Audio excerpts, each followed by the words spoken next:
totale, Papa. Saldo positivi, pingui benefici, multiple punti e E stregli. il fondo di inversione? Bento in popi. Ah, bravo, Flavio, bravo. L'economia vaticana va bene. Ma io ho un piccolo problemini. No. Con la ipotechi. Ipotechi? Ma chi ne ipotechi? Le ipotechi del Vaticano. Con la pugiata dell'Euribor deve pagare 1.000 euro di più. Ma io non sapevo che il Vaticano stava ipotecato. Desde quando? Desde 1462. Una ipoteca 700 anni, Papa.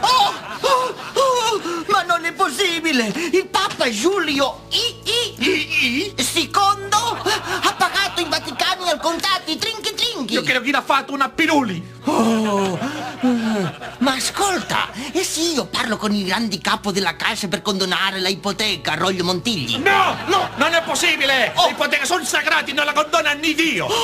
Ipoteca ti monti, Euribor chi subi, ipoteca ti monti! Papà, calma, che merece lui de fune. Signore, perché mi hai abbandonati? Flavio, presto! Va a cercare Saplana! Oído, Barry. A sus órdenes, santidad. Caro Edoardo, io sono desesperato. La ipoteca del Vaticano ha subito e io non so come pagarla. No se preocupe, santidad.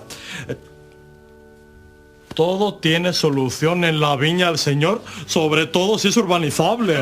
Soluzione? Chi ha soluzione? Papa, por favor, si delante del Vaticano hay mucho terreno libre. La plaza San Pedro está casi vacía. Ahí caben miles de apartamentos. Ya estoy viendo la publicidad.